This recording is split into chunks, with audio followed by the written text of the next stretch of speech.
Hi, folks. This is Bob. We'll be starting the meeting in just a couple minutes. There's been a delay with the guest, and we will be live in just a couple minutes.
You are live. All right. Hi, everyone. I hope that you're still with us. It's 1:22. Our guest today is gubernatorial candidate Matt Dunne, and he, in fact, had a event down on the first floor of VSCCU, which is just wrapping up. So we have just been waiting here patiently for his arrival, and I'm just reviewing what we have available on the web page. I'm going to go back to Fast of America, which is the umbrella organization for Fast of Vermont. And from the fastofamerica.org page, you can click on Fast of Vermont. Before I do that, with your cursor over Fast of Vermont, you can find the case study forms, previous meetings, and then videos that were produced by the Savvy Seniors that show a variety of scams that are perpetrated on the elderly. And these were all done by a professional theater group, and they're very high quality. So if you wanted to show them for a variety of reasons, these are great resources. And then back to Fast of Vermont. Here's the page, which is open to members and non-members to learn more about what we do. Our mission statement, how we achieve it, provides a link to watch the online meeting, and then our members. And if I haven't captured everyone, please let me know. I want to make sure everyone is here. And then what our schedule for 2016 and all of our dates. We added additional links. So here we have, after the meeting, you'll be able to click and view the meeting again. Here are the case studies. I did try and send those out. Actually, I did send them out via email, so hopefully people receive them. They're also available here. And then Monday, April 11th, which is a Monday because the legislature is not in session, so we're having gubernatorial candidate Phil Scott here. And then we have on May 11th, which is Wednesday, long-term care ombudsman for Vermont, Jackie Majoris. And Willem Lang has tentatively agreed to talk to us. He was the victim of the grandparent scam, and one thing that we haven't had is someone who has had this scam befall them, and to talk about that process, talk about how they felt.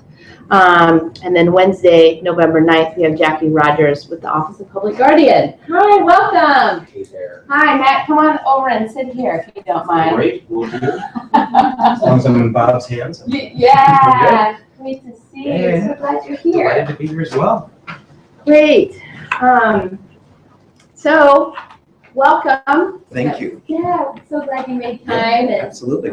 great that you could be downstairs for the. Apparently one wants to be at the credit union. Yeah. It's a great place to be. Yeah, it is. So we have online. How many people do we have with us? 4. We have 4 people online. We're live streaming the meeting, and then we have other members with us. So the Financial Abuse Specialist Team of Vermont was started in late 2011, 2012, and here we are continuing on. And I'd like to just take the opportunity for folks around the table to introduce themselves, talk about what brings them to the meeting, but more importantly, how their work world interfaces with victims of financial exploitation, elderly and vulnerable adults. And then hopefully people online will be able to add comments through the comments, tell us about their work with victims of financial exploitation. So, yeah.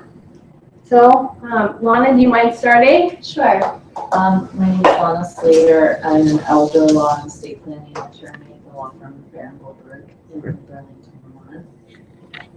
And we set up guardianships for clients. We draft powers of attorney and other documents wherein people are naming agents to either manage their finances or to be their agent in healthcare matters when they're unable to communicate to doctors themselves. Mm-hmm. And I'm passionate about what I can do in my position to prevent financial exploitation. We see it a lot, unfortunately, and learning ways that we can draft documents or do things and advise our clients to prevent financial exploitation is a big part of why I come to these meetings. Yeah, great. I'm Susan Hardin, I'm a prosecutor with the Chittenden County State's Attorney's Office. Sure. And I currently have one financial exploitation case on my docket that's going to trial in March. The Adult Protective Services usually will contact us, the investigator, if in fact there's some sort of case they want us to look at and prosecute. And so that's what we do. Great, excellent. Hi, I'm Shelley Fickus, I'm with the Department of Financial Regulation. Yeah. And basically what I do is I'm a liaison between the consumers and financial institutions. I investigate complaints of regulatory violations and any financial abuse of any institution or employee thereof of that institution. And just basically work with the consumers and the institutions to come to a resolution if we can. If there's something out there that is something that is beyond our regulatory or jurisdiction, then we move it forward to the appropriate agency. Sure. Makes sense. Tom White with VSECO, working in the Loss Prevention Department. Great. Trying to get ahead of it, but usually we'll pick up the activity when we start seeing patterns, and then we'll refer it to Adult Protective Services, or we'll try to mitigate intervention within house. Great. I'm Rose Hayes. I'm an investigator with the Vermont Attorney General's Office in the Consumer Protection Unit. Yeah. I investigate scams of all different kinds, including the grandparents and the romance scams, and just a whole gamut. I've been there since 2003. So you've seen change of that as it goes along. I'm Beth Barrett. I'm a geriatric care manager since 2000, a nurse, and most recently, the last few years, I've been doing guardianships for some cases that have come before the Windsor County Court with Judge O'Tell, Okay. and acting as guardian for them. And it's a very big problem. Yeah. Really. Absolutely. Great. Do you want to? Yes, Yeah, no, please. I'm happy to share Yeah. a few thoughts. So first of all, it's great to meet you all in one place. Some of you through various areas along the way. But this is a critically important area for our state. We have a state which is aging, and as we all know, the people who are particularly vulnerable are those who are seniors, as well as those who are low income. And those tend to be a priority. But my experience in this area is certainly not in the professional capacity that you all have, but really started when in 1992 I was running for the House of Representatives for the first time in my home community. And you go to places that you don't always, even if you've grown up in a town like Heartland. And I remember quite vividly, visiting people at the end of dirt roads who were, seniors, and you could tell did not get out much, if at all, and usually wanted to talk. And I would come to the door, and they'd invite me in. And I remember having a conversation with someone who had to answer the phone in the middle of our chat, and said, had this conversation, which just sounded really odd. And she said, "Oh, that's Jim." And I said, "Oh, is that a relative?" She said, "No, he's just a young man who's having a tough time." And what I came to discover was that this person who was on a fixed income, whose front hall smelled the way that many of you who work with people who are shut-ins know, and she was on a very limited budget, was sending this person $20 a month. And it makes you stop, because growing up there, I felt a very strong part of that community, but started to realize that the kinds of scams that were out there, particularly for people who are isolated or looking for some kind of connection to someone else, can be incredibly dangerous and impactful. And so that certainly started me on a journey of wanting to understand better how we as a state could protect, seniors. And fast forward a little bit to today, where, as I understand it, there's $3 billion that are lost in scams each year as a country. And then in the technology side, which has certainly accelerated the rate of the issues, maybe not in a trust in the state situation, but there is an identity stolen every 2 seconds. And that's a serious problem. But the other piece to that is, and again, my focus has been more on seniors than anything else, is that the number of seniors going online is accelerating. In fact, it's the fastest demographic coming online, and the reason is they want to be connected. Right? And the internet offers an amazing opportunity to be able to see photographs, to be able to stay in touch with folks, to video conference with grandchildren. Very powerful, but it also comes with risks. And so some of the work that I've done at Google has been investing in organizations that are doing something about it. And we invested early in an organization called OATS, which is based in New York City, that was on the front edge of being proactive in training senior citizens around the city on how to use technology in general, but most importantly, how to be safe online and to understand what you're seeing. Because we've all experienced the individual from Africa who is going to give us $5 million, or more insidiously are the people who send an email seemingly from a friend's account saying that they're in trouble someplace and just need a loan quickly to be able to get out of the circumstance they're in.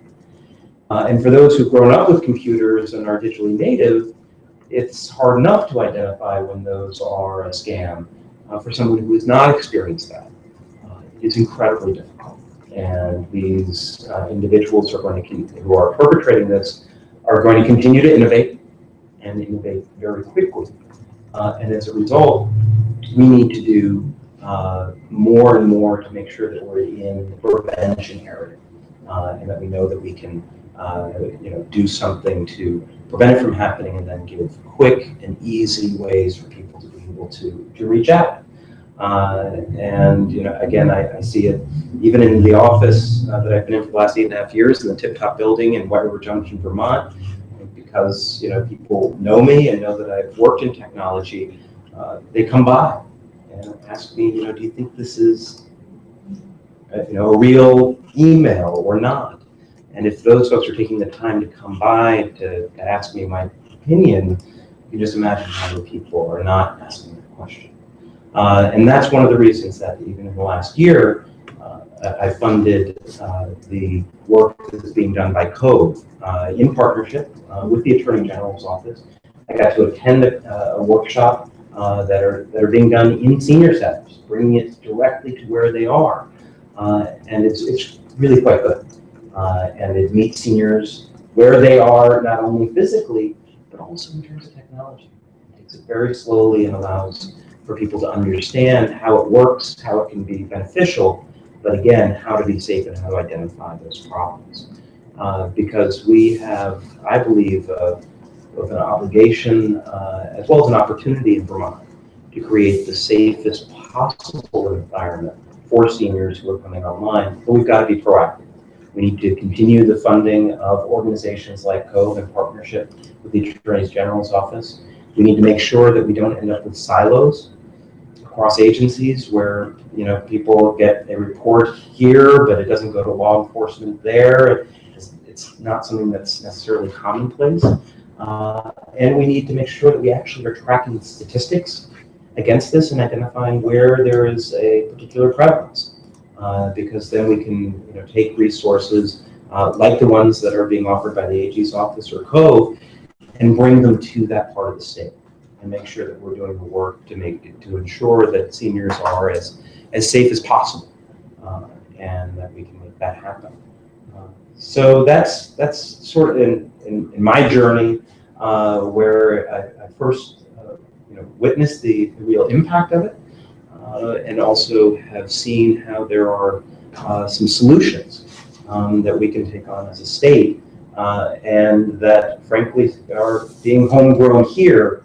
We just need to do it better. And if there was ever a state that was able to serve as a model, it would be one like Vermont, where we have a sense of community and a commitment to each other that is real, and we are willing to step up for those who are most vulnerable early on. And if there was ever a state where there should be ease of coordination, You would think, yep. it should be Vermont. And I know that's easier said than done, but in having run 6,000 person public organizations, I know it can happen. And I'm excited that you all are doing the work that you're doing, and look forward to working with you on this. Great. Well, that's great. I mean, and one of the goals of FAST is to break down those silos. Sure. And so we meet quarterly from a variety of agencies, both public and private, to come together. I'm surprised our Cove representative isn't here today. Exactly. But to try and mitigate all of the issues that come before us. And we have not only the internet as a piece of that puzzle, we and though that whether it's a known perpetrator, so a caregiver, a family member, trusted friend, can even be an agent under a power of attorney or guardian, we find scams perpetrated by those individuals, as well as the unknown individuals, the people calling spoofing, they're calling from Nigeria. Also, I haven't looked at there's some legislation about dating websites that's also Sure. Rose, maybe in a bit you can talk to that to try and mitigate that, so we don't know even if people are stateside or not. But a lot of international fraud perpetrated by people who aren't, we don't even know who they are, but they befriend us, and they have a lot of time on their hands. Yeah. To groom, if you will, their victims who end up parting with their money.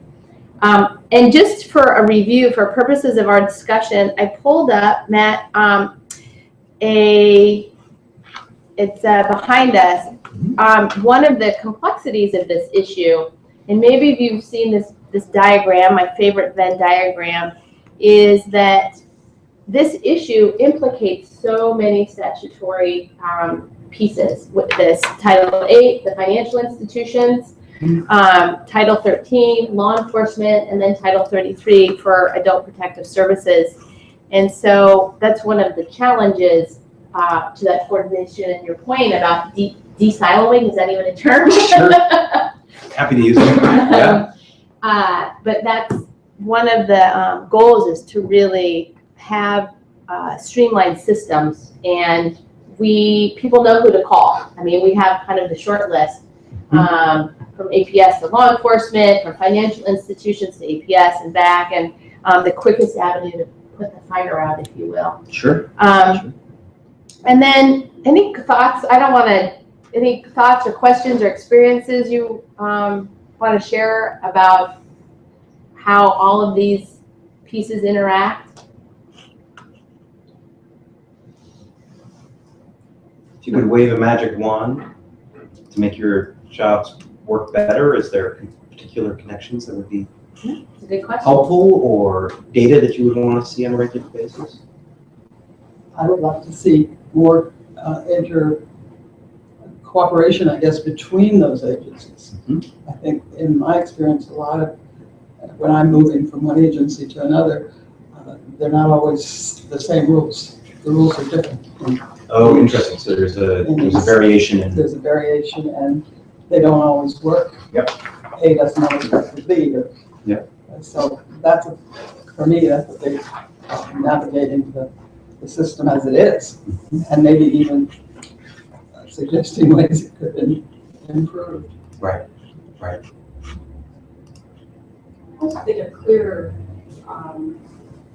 matrix of what each agency does do, so that, for example, for myself, I keep my trusty, notebook with me, or my resources, so I know where that consumer is going to get the help they need for that particular situation. Sure. If it doesn't fall in my jurisdiction. So putting together something for all of us to use, and again, even if it encompasses law enforcement and us here, just all know that I can call Rose and say, hey Rose, I have this particular situation, and we can talk about it, and I can refer that person to her, or she can first.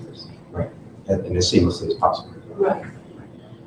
Is there a common database when you actually? Sorry. Got it. Okay. I'll take that as a no. So there is no workflow that's associated with a victim to be able to help them get from point A to point B. No. Okay. It's a talk about it. That would be the wish. Yep. Not only do we not have a centralized, like if you're in a car accident, you call 911. Right. Ski accident, any kind of debilitating event, mostly houses on fire, 911. Right. We have no central location. We have no triage. The elder justice group that I met with a few years ago, we talked about how important having a number to call is. Sure. And then having that, even training 211 folks to know where to then send them. And what we know, anecdotally working with victims, is they're not going to make the second phone call. There's embarrassment, there's shame, there's I can't believe I did this going through their head. And so to stay on the line with that 211 operator to connect them to Rose, to Shelley, to Susan, to Lana, to whomever, to actually help them take the next step, and then they don't fall through the cracks. And so that's the other piece of this. And then to your data, that has been a drumbeat that we have been playing for a very long time, because we federally, so the Federal Trade Commission collects data that's not shared for them. In the state, in terms of internet crimes, identity theft, that pretty much it's held very close, and it's available to other federal law enforcement, and I think some state, I don't even know, I think our Vermont State Police representative said he doesn't even have access to it. We have locally, Adult Protective Services publishes some monthly, maybe quarterly statistics, but there's for abuse, neglect, and exploitation, and not focus. Financial institutions, including credit unions, you have your SARS, but I don't know where that goes. We don't. It's all federal. We don't have access to that. And then criminally, again, back to all of these partners, they have their own little group, stats that's not published. So there's, yes. And when we have our consumer complaint. And you have your consumer complaint stats, right? Yeah, we have those available too. Yes, but there's no intersection. There's no common language. There's no vocabulary that everybody shares. And therefore, that data is not collected. So if you were to ask any one of us, so what's this issue look like in Vermont? And this is true of every jurisdiction. We'd say, well, it's not good. It's getting worse. But we can't put any definitive numbers to it.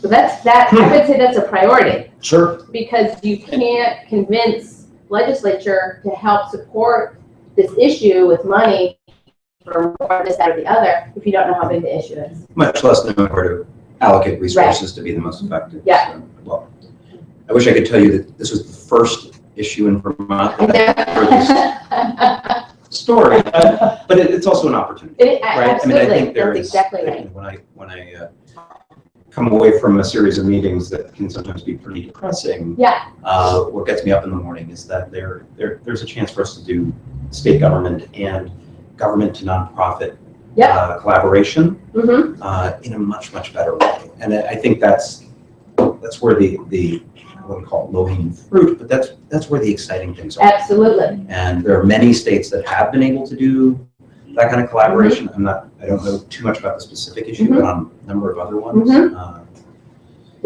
Well, make it happen. and if you look, this is just a kind of an outline of how all of the partners that work with these issues, and we don't even have all the professionals around the table. And these people that work in this area are so passionate and want to do more. And so it's a great audience to move this issue forward, because nobody disagrees about the goal of making victims' lives better, making them whole, Right. allowing for restitution. I mean, that part's super easy, Yeah. which is wonderful. Right. Yeah. No. Yeah. I wanted anybody online. I feel like you have been forgotten, but you have not. Any comments online that we can share, Bob? Just connectivity issues from earlier, Okay. because of the start, but so there's been no other questions. Okay. So please feel free to chime in. You do have to add your name to add comments, just so we know who they're coming from. So we'd love to hear from you. So one of the things, before I move from this, would anyone like to add anything to this visual? Well, there's been a vacuum.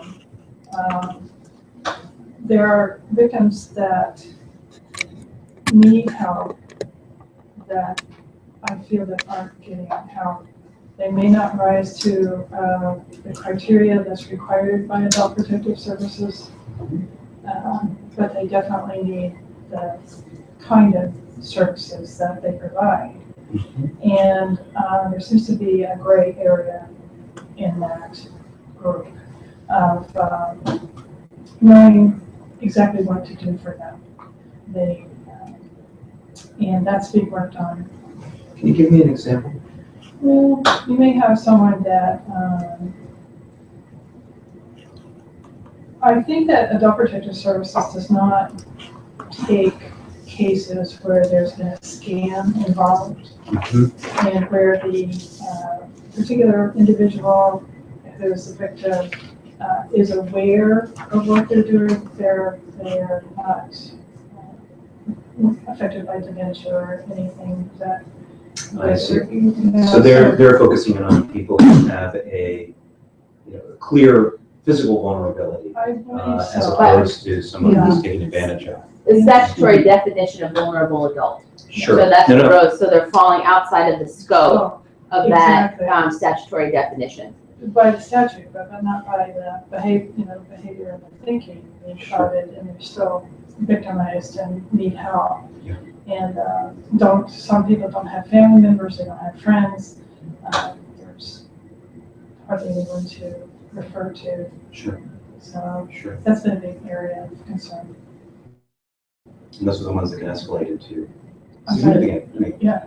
financial impact, mental health impact, all that on. So it's it'd be good to address that before it becomes a massive issue. Anything else when we jump into cases? There's no hurry. I guess I would throw one thing in. I just don't feel that there is enough common knowledge by all of us, all the different agencies, people, the police forces, the officers, the working level, the people that are on the boots on the ground that are running into these cases.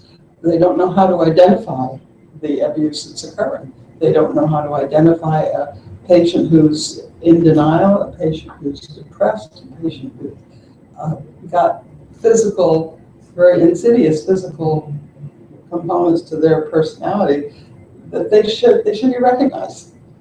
I mean, as a nurse, I'm a mandated reporter of abuse, and I think a lot of other people are that don't really know they are.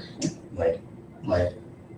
And I think one of the examples I came across recently, and I don't know how true it is, I haven't followed it up, but when I was told by Adult Protective Services, not Adult Protective Services, by the the senior Area agency on area aging. agency, that they are a client-directed agency. Mm-hmm. You know what that means? That means that whatever the patient tells that social worker, they act on. They don't act on anything else. So if that patient is not competent, Got it. they don't know it. If they see signs of abuse, they don't report it if that client doesn't want them to report it. Sure. Sure. So we think we have the tip of the iceberg. We haven't seen anything if we get educated and know what we're looking for. Mm-hmm. Mm-hmm. Because I just see it every day. And education, I think, is a big part of what we need to do. Well, and training capacity. Training the trainers and training the I feel like public. this credit union is more Exactly. progressive than Exactly. many financial Absolutely. institutions, and I'm sure that Well, I financial guess, folks see abuse all the time, and don't necessarily know how to do the sort of soft skills of identifying something and referring quickly. That's certainly training. That's one thing we've tried doing is doing outreach to the frontline staff on if they see things. You can ask gently and not be intrusive, get a little more background, and if there's activity or behavior that makes you concerned, you can always pass it on to your supervisor. Yep.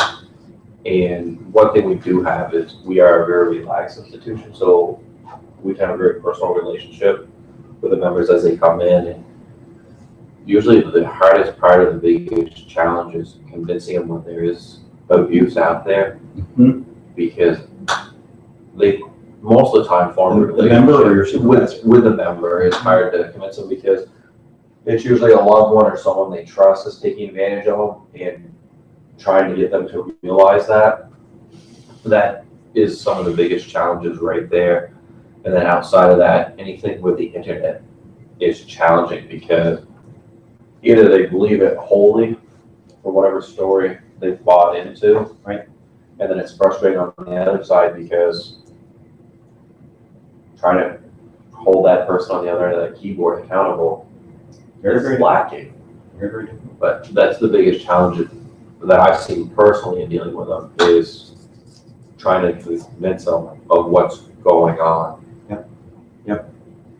That makes complete sense. And it sounds like there's some opportunity to do some potentially trainer work or that kind of thing throughout the state. But it also gets down to making sure that things like financial literacy and programs that are going through senior centers and other kinds of things that they can understand. If someone like you came to them and said, "Oh, that doesn't sound just right," they would also understand the language of how to think about it. Well, the other thing is you got to educate people. I've heard it around the table a few times is to educate people to make them aware of what the signs are.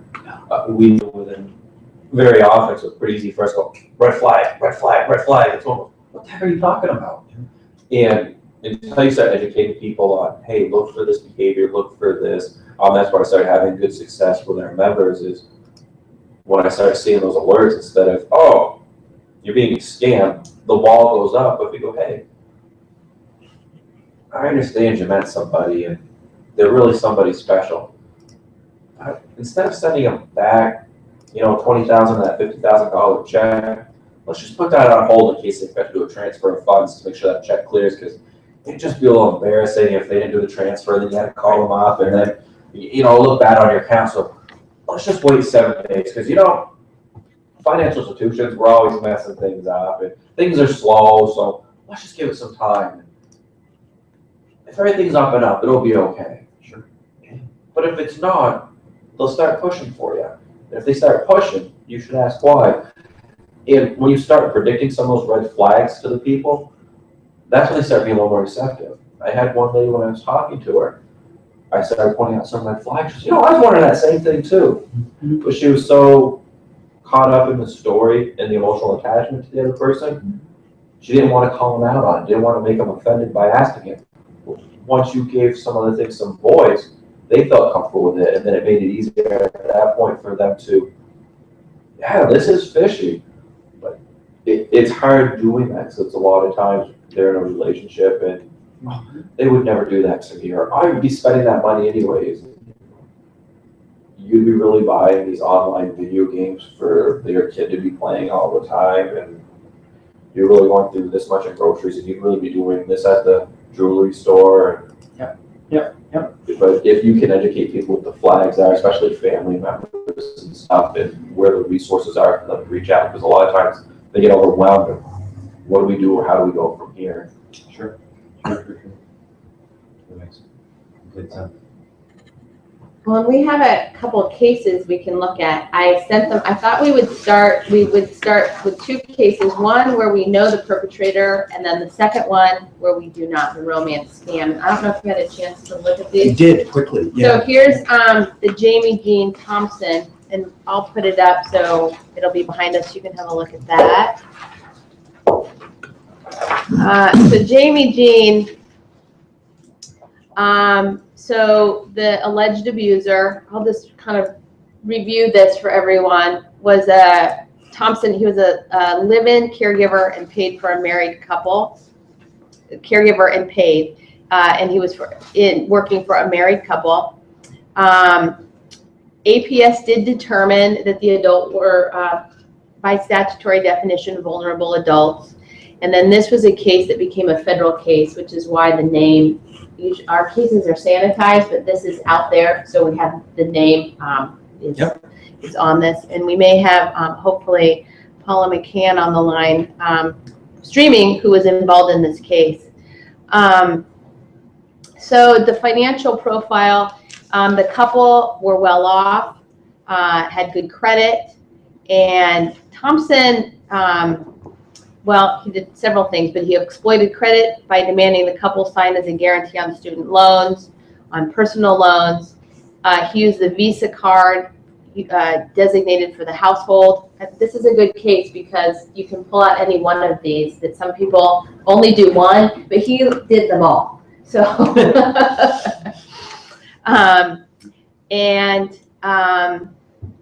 he also stole their identity and obtained credit cards in their names. He ordered furniture, I mean, all kinds of things. He created, again, an online identity with the wife's bank and transferred over $35,000 from a money market account to various creditors of his own. And so he had his hand in the credit cards, identity theft, and then had them sign for different loans. And as I said, perpetrators may do only one of those scams. So he was in a position of trust as a member of the household. Typically, the perpetrators in these cases they're trusted either family members or caregivers, and the victims are heavily dependent on them. I've had people say to me, I would be toast without so-and-so. My life would change immeasurably, and not for the good. And so there's this interesting tension between victims and perpetrators in these relationships. And these victims were well educated, they were professional, successful people, and even a child stopped in several days a week for dinner, and so there was nothing was suspected that anything was wrong. Living environment, single family home, none of the conditions that I think you mentioned earlier, Matt, when you visited that home. Yep. And financial exploitation, it doesn't discriminate, so it's across the board. These individuals were well off. They had some medical issues, but the wife, although confined to a wheelchair, she was mentally aware and astute. 3 children as part of their support system. They had a cook and a housekeeper. The housekeeper, who was a young woman, this is an interesting fact, in her 30s, she later related she suspected Thompson of theft but couldn't point out any specific thing he had done. And so when you have your hands in several cookie jars, sometimes it's hard to pinpoint it to one particular avenue. It looked like, I don't know, the financial they had a wealth manager who frequently interacted with the wife, but admitted later the bank did not have any sophisticated detection system in place. And I'm not sure, usually the suspicious activity report, I don't recall how old this case is, but Tom, correct me if I'm wrong, financial institutions, they usually have their own algorithms. Is that right? That, It depends on the institution, what they Yeah. set up for a fraud mitigation process. okay, They do have to have a process in place, but each institution can set up their own processes. okay, so that's interesting, okay. So hard to say what kind of process, one that didn't detect it clearly. Yeah, please. Is that do most things have systems that would detect such, such an alert that an 84-year-old client or member started to use online banking? It depends on what they have set up. Most commonly, there's two platforms. There's a behavioral base, which would say this is abnormal behavior for this account. We haven't seen this activity before. But then there's another, if this happens, then this happens, and then this would happen situation. So depending on what they had set up for that particular flag, it might not happen because the institution could look that when they logged in, they had all their credentials. It wasn't, or for example, if I log into, excuse me, create an online account, and after 3 failed attempts, you'd get flagged. Right. But if they logged in with all the correct information, the system, there was nothing wrong. There's no need to flag it because they answered the account information, the birth date, the mailing address, all this stuff. Putting the data together, that the age of the person and the action, that seems pretty sophisticated to me. I was surprised that any banks, I mean, that's good that some financial institutions can flag something such as that, just based on the age and the use of online banking. Yeah, depending on how it's set up, because if they're doing if this happens, then that happens. If they don't have the birth date figuring into the equation, we want to look at everybody that's over 70 years old that opens up an online account, and then if they do a transfer, if they don't have all those steps in place, it won't flag in the system. The way we look at it right now is we have a behavioral base, and it won't necessarily look so much at the birth date of the person, but just at the activity. Okay. This account opened up, and in 7 days, $10,000 got transferred electronically. That's new behavior for this account. That's a threshold for a dollar amount. Then it would get flagged for further review.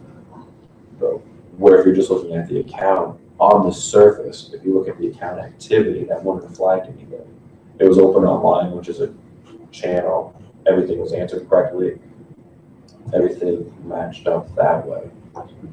Thank you. Yeah, that's a great question.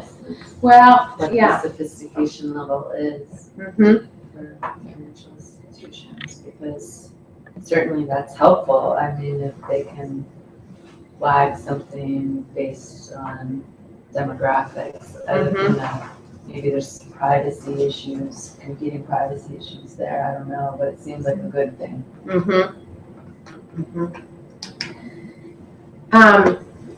So there were several interventions for this particular case, and so we had Adult Protective Services was involved because of the across state line transactions, the identity theft. Special Agent McSallis, who was here two meetings ago, he was involved in this case. And he had fled to California, Thompson that is, and it was determined that in fact this was the 7th state in which he was arrested. So it's hard to track also people that cross state lines. We have that issue with caregivers, Vermont, New Hampshire, Massachusetts, that can lose their license in one state and drive a few miles and then start doing the same work in the other state, the neighboring state. So the finding of the vulnerable status, so that definition was very important when the debts, as guarantors, the co-signers, which turned out to be over $150,000 for those loans. So I think let's focus here, Matt, turning to your opportunity. How could things have been better? The psychological toll on the family was high. That is something that's very common in these cases. The children certainly felt terrible. They thought they had protected their that they didn't protect their parents well enough. The wife was angry that she had trusted Thompson. The family didn't receive any form of counseling beyond what their attorney and law enforcement could offer them. This is a great opportunity for restorative justice to have been involved. There's a very strong restorative justice offices movement in the state. They actually are one organization who said to me they have funds for this work. So back to coordination, be able to put restorative justice in touch with law enforcement. And I think more importantly, adult protective services, when there's a substantiation, there's no opportunity of restitution. But many times people want an apology and to understand what happened to them. And so that's one way that things could have been improved. And again, to the victims counseling, when you have someone in a position of trust that you have relied upon, and that betrayal is enormous. Yeah, please. Clearly, at least two of the children were very involved with their parents.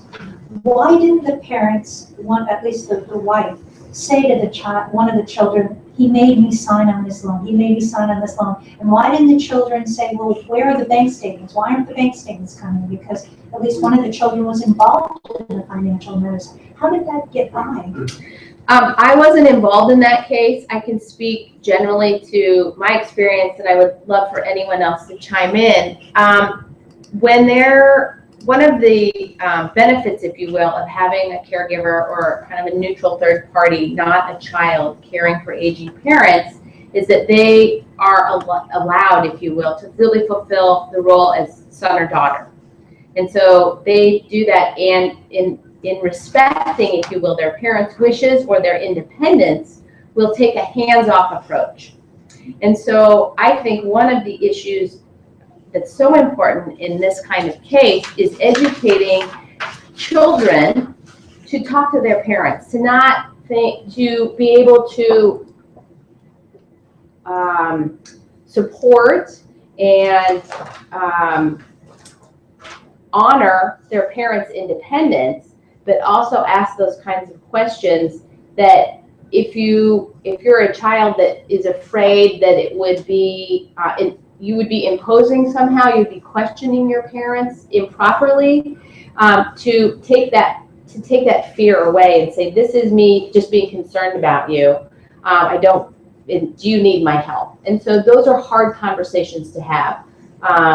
And I think that could be, in this case, one of the things that were one of the issues that came to light, because parent and children relationships are always complicated. Yeah. There's no way to get away from that. And with aging parents, I've had many conversations with children that they err on the side of wanting to respect the independence of their parents, sometimes to their parents' detriment.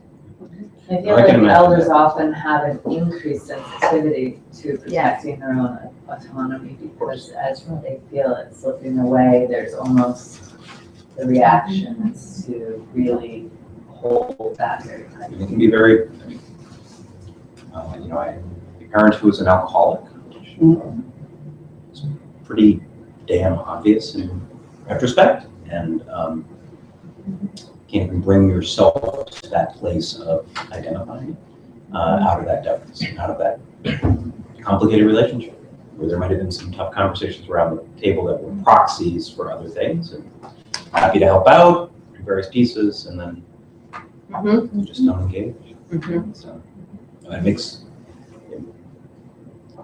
complete sense to me, but again, I think it's the ability to get, if you can, I'm not sure how you would do it, but allowing people to have permission, and usually it being allowed around a language, which is what I learned in terms of issues of addiction, is that suddenly you're able to have a conversation that isn't going to be about everything else. And it's hard. Well, I think that's an important role that all of us can play in helping break down the barriers, because the analogy that I use is we used to think domestic violence was a private issue for people in their home behind their doors, and so it's creating a conversation that's non-threatening, and safe for parents and children to have around this issue. Regarding why the mother didn't mention to her children that he had pressured them to sign, I would imagine that it seems like many times these cases involve someone who deep down knows that what the person is asking them to do is not right. But when they so heavily rely on that person for medical care and personal care, they're ashamed of it. They let it happen, but they're ashamed and embarrassed, and they don't want to admit it. Seems like that's a common theme. And I think one of the things that would help if we had like a central network where people would report would also be a combination of education for potential victims and like some kind of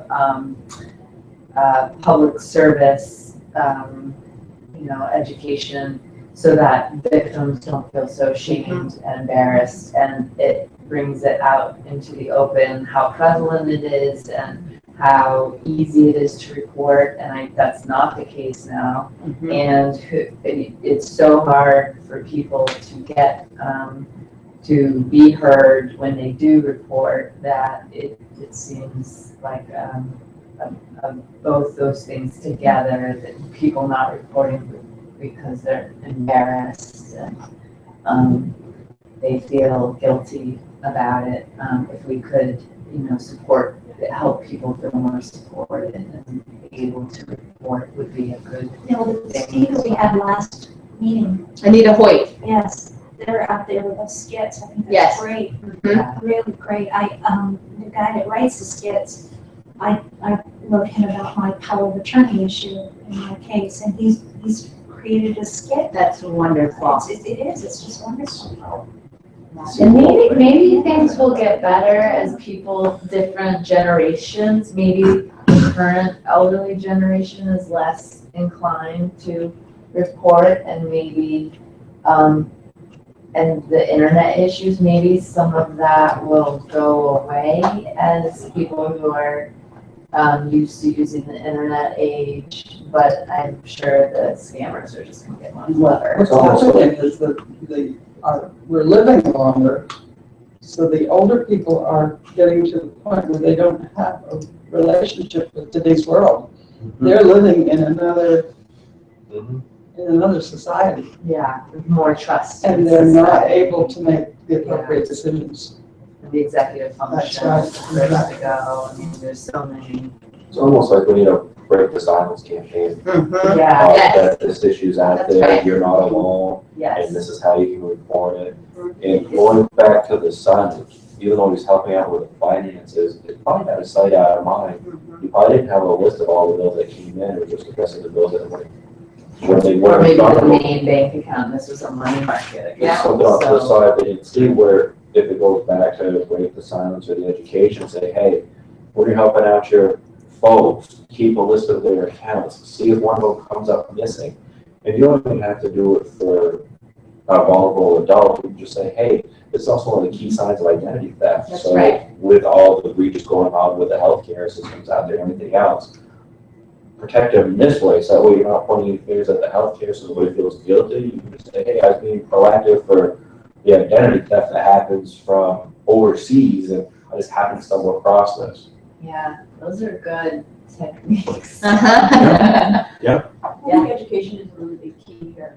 And I also think that we also need to be proactive in education, getting more information out there. So when people are choosing someone as a caregiver, what are the steps and what are the resources for them to find out about this person? Right. As in, Background check, checking. right, background checks and things like that, where obviously when you're renting, and someone goes into your background check, they have to find out about your credit report, so on and so forth.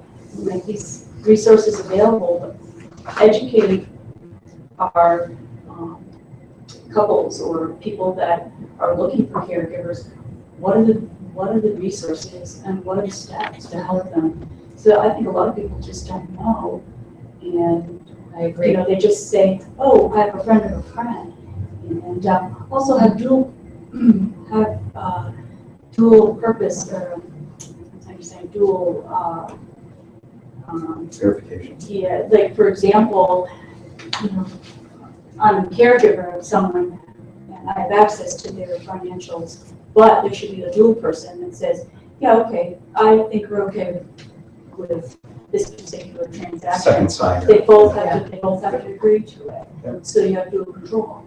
And unfortunately, I know that's a tough thing to have that, especially with people and families that maybe, like you said, sometimes the parents and the kids aren't, you know, so could it be another outsider that Neutral third party. right, neutral third party? So there are two controls in education. So You know, one of the, one of the things I found interesting in this case I'm doing is the victim's credit score kept going down and down and down, and that should be a flag with the credit card, the companies that, whether it's, what are the Equinox, Experian. yeah, all of those, when that starts at 800 plus and goes down to 4, I mean, that's clearly an indicator something's very wrong. Well, and there's no mechanism for them to report. And in fact, I've been dealing with them right now for our client, and I have found it even challenging to get a credit report where there's a high likelihood of identity theft. So that's that's a federal issue that I think But we need to work on, but anyway. But the Discover card for this woman Yeah. prints it right there, credit score right Oh, there. So interesting. every month they were getting a credit card, and it was going down and down and down because he wasn't paying, he was charging and not paying. And with this kind of case, clearly with all this credit, these scores would have definitely gone down. Rose? Yes, is there any kind of criteria for registration that caregivers have to go through? Any members? So no, we have, if you're an LNA, I mean, there's licensing, the professional board of licensing for the caregiver that goes through a particular training, but not for a family member. And we don't even have, Department of Disability, Aging, and Independent Living talked about a registry. So you're kind of vetted and you sign up. But even background checks are challenging. I know that TJ Donovan has said, well, call our office and we'll run the check for you. But again, that's another barrier in making sure that happens. And it's great that you can call the office and do it, but there's no system. For adult protective services, as we all know, the registry is tip-top secret. And the individual for whom you are running a background check must sign an authorization for you to run that check on them. So another issue that it's not like the sex predator registry where you can look somebody up. And I would think in this day and age, if you've been substantiated and you're on the registry, that if you want to go to hire a caregiver, that should be a quick search. But that doesn't make. We have about 10 minutes. I'd like, Rose, just to review your romance scam. So we look at an example of a scam that is unfortunately all too common, and where we don't know the perpetrator. And these scams, in my experience, and please chime in, $500 from someone who receives a $600 a month Social Security check and cannot then pay for oil or food or medication, more importantly, or someone who has the resources over their life while they might be able to continue to meet their basic needs. Their end of life care is significantly compromised when this money is gone. So here you go. Vermont widow, very lonely, in her 60s, met a man online, dating website. He told her that he was from a neighboring state working on a construction job in Africa. He said that he was widowed as well and his daughter was with him, and the three of them spoke by phone and email several times, developing a family-type relationship. Inevitably, after a few months of grooming the Vermont woman, he needed money for construction equipment to repair before he could come home to the States.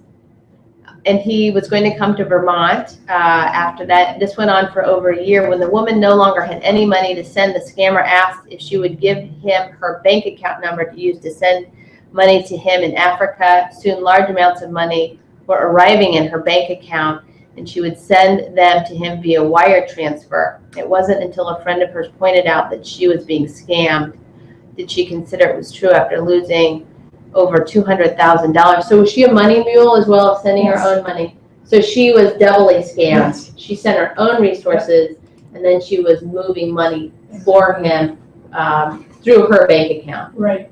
And this woman was not, she was in her 50s or 60s, late 50s or 60s. You may have seen it. It actually was in the Vermont Free Press when she was interviewed, and she testified over the legislature for our no Mexican legislation last session. And she was quite embarrassed by the whole thing, but then she was very motivated because she didn't want it to happen to someone, explain how it happens. And the way I actually came across her was through the FTC's database. Oh, great. Because I was trying to find other victims. We got a number of other complaints, and I was just wondering how many complaints there were with large sums of money in Vermont. And so unfortunately she was one, but she was very helpful. And so what happened is, in looking at her story and other stories, I got into the mechanics of how this happens through the actual dating sites themselves. And to make a long story short, what has happened is that the legislation addresses, it does two things that primarily, if you're, I don't know if you've ever been on one of those sites, but you have to set up a profile, and you can sign in and out, and you've got different ways. There are different ways that the site identifies you besides a picture. What the legislation will do will, every time that your account has been altered in some way, you'll get an email telling you, like from, let's get Match.com or any of them, they will notify you that your account has been logged into and changed. Because what has happened is a lot of the accounts have been hacked into, and schemers are actually using the accounts pretending to be somebody else. And they'll do that from each service, one service to the other. And the technical part about how they're hacking in, I don't know, but it's definitely happening. It's a big problem. And so if you are on that site and you get an email saying, oh, you know, my picture was changed, or my identity was changed from male to female, that would be something, a big flag that your account had been hacked into and was being used. And then the other piece of it, which is a little more complicated, is what will happen is the scammer will get on the website and he'll contact you, and he'll contact a dozen people, and he'll want to get you off that site immediately and talk on personal email. And what wasn't happening was, at least not for the majority of these sites, is that if they found out that somebody was involved in fraud, they would, what they're supposed to do is ban them. But they weren't notifying any of the people that they had been in touch with on that website. So he could have been on there in a 24-hour period, and I've seen it, and contacted 50 women, of which maybe 24 responded by email, and of which of those, another 12 got on hotmail.com or their personal email and were conversing with them.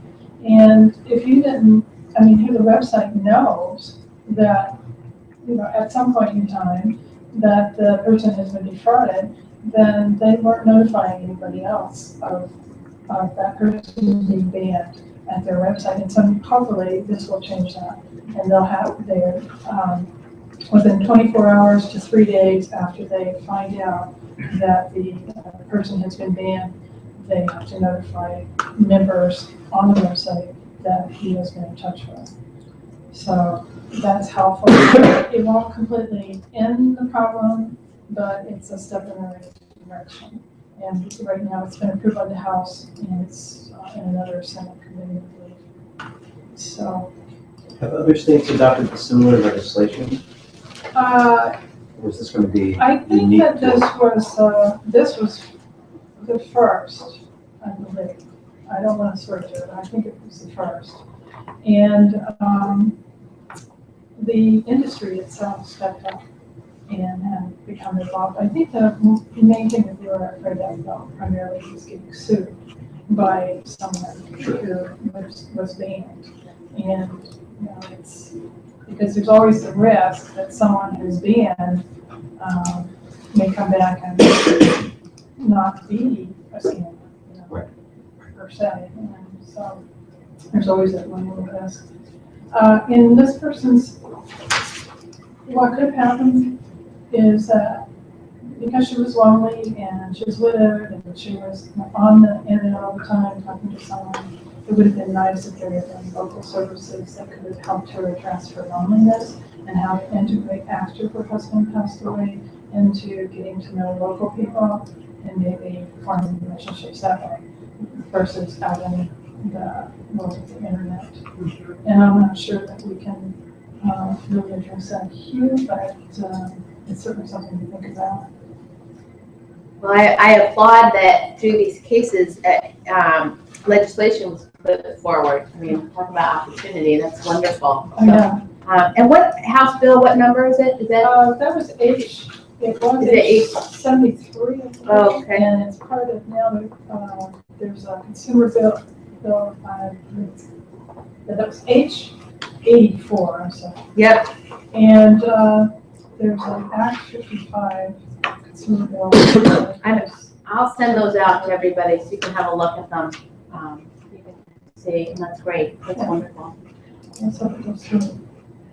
Any thoughts about this case, comments? I wish I could say that this was uncommon. It's not in our state. It's just really unfortunate. And it can be mail or female. We've Yep. seen mails. Oh, yes. To the tune of the same amount of money. Yeah. And there are some people who just don't want to stop sending, even after you tell them that it's a fraud. They refuse to believe it.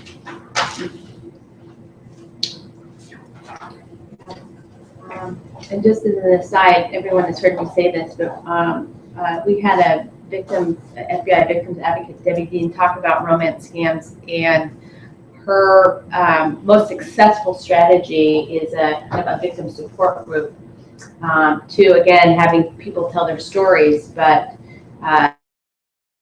this particular group can be so incredibly devastated. And there was a CNN report about someone taking their life because they had lost not only all of their money, but then the shame and embarrassment that went along with this. So it would be terrific, and our list of wishes is to have coordinated services, a hotline really for people to call to get some support and to talk to other people who have been through this. So anything else on this? We're running out of time. I have just a couple quick thoughts afterwards, but please, anyone there or online, anyone online have no comments from anyone online? Okay. And if you tried to send comments and we're not able to, please let me know. We'll fix that. Anything from anyone around the table?